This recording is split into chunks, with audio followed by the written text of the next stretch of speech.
La situation politique actuelle est principalement dominée par une polémique sur le pétrole et particulièrement le contrat de Petro-Tim. Je veux dire aux Sénégalais, sans porter de jugement sur les autorités, que j'ai sous la main tous les contrats de pétrole signés au Sénégal. Qu'un de ces contrats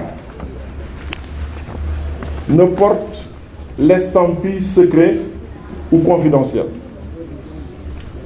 Ce qui veut dire en langage administratif que ces documents sont publics.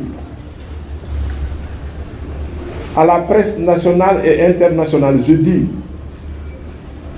que ceux qui évoquent ces problèmes, qui y trouvent des dysfonctionnements ou des fautes, doivent, à mon exemple, sortir des documents comme étant la preuve de ce qu'ils avancent. Le contrat Petro-Tim qui anime le Sénégal est le dernier des contrats signés depuis 2011. Je le répète, je ne récuse ni la légalité de ces contrats, ni la légalité et l'autorité de ceux qui les ont signés. Je fais référence ici à Karim Wade. Je fais référence ici à Ibrahim Mbouch, directeur général de Petrosen.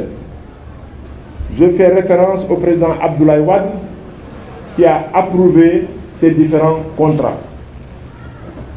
Ils avaient tout le droit de signer ces contrats.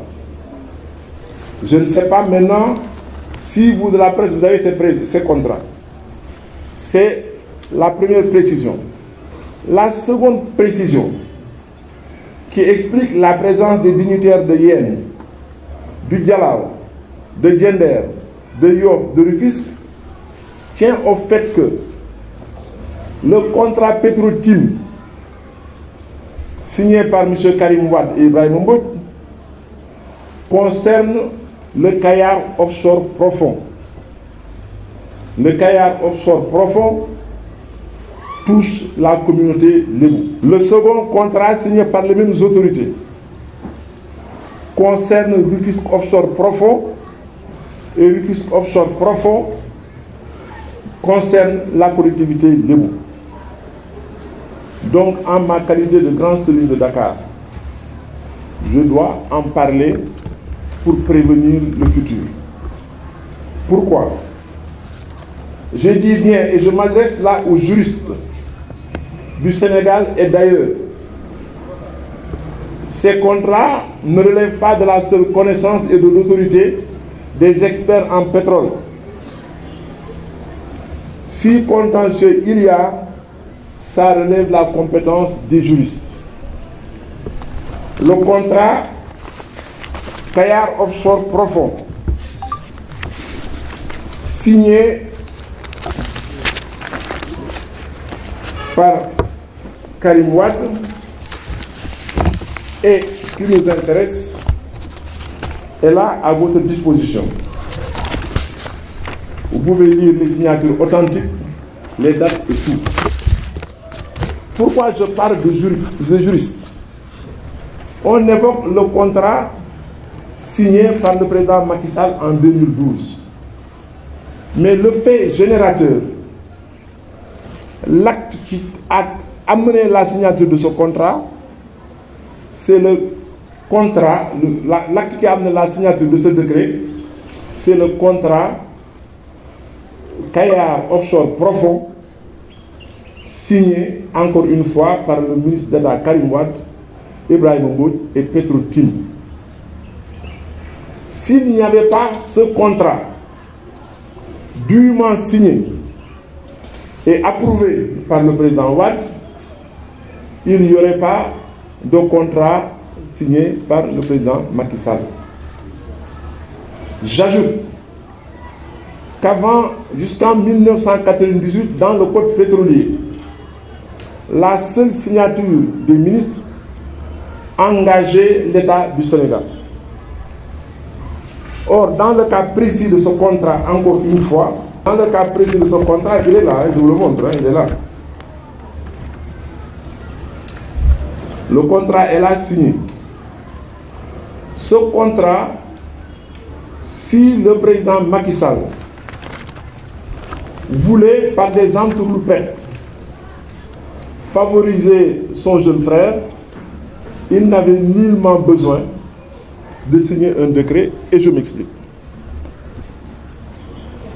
Parce que dans la pratique internationale en ces matières, la signature du ministre engage son État. À plus forte raison, lorsqu'au bas de ce contrat figure la signature approuvée du président de la République. Vous pouvez commettre un de vos collègues, si vous voulez, pour lire le contrat signé. Vous pouvez même prendre ça, voilà le contrat signé. Avec l'approbation. Vous prenez le président. Mieux, pour vous faciliter la tâche, parce que vous êtes des hommes de votre temps, le site de l'ITIE, www.itie.sn, si vous y entrez, vous trouverez tous les contrats. Alors donc, je vous le répète, je préviens vos commentaires. Je ne mets pas en cause l'autorité du président Wade quand il a approuvé ce contrat. Je ne mets pas en cause l'autorité de Karim Wade, parce que ces contrats ont été signés pendant qu'ils étaient au pouvoir. Et je vous rappelle que dans la constitution sénégalaise, le président sortant reste en fonction jusqu'à la prise de service du président entrant. Donc, parler de l'entre-deux tours n'a aucune signification juridique. Parce que jusqu'à la prestation de serment du président Macky Sall en 2012, c'est le président Abdoulaye Wade qui avait l'imprimature pour engager l'État du Sénégal. Donc, je le dis, quand la presse, saisie par certaines personnalités, vous disent que le décret n'était pas signé, ou était signé mais n'était pas daté ni numéroté, me posez la question au professeur de droit. Est-ce qu'un agent de l'État qui embauche au secrétariat général du gouvernement dont un ancien est ici, est-ce que la datation d'un décret limite l'autorité d'un président de la République? Est-ce que la numérotation d'un décret freine l'autorité d'un président de la République? Que non. Donc si le président de la République, Macky Sall, voulait par des entourloupettes protéger son frère, il aurait dû simplement laisser passer et le contrat et le décret signé par Abdoulaye Wade en y mettant un numéro bis.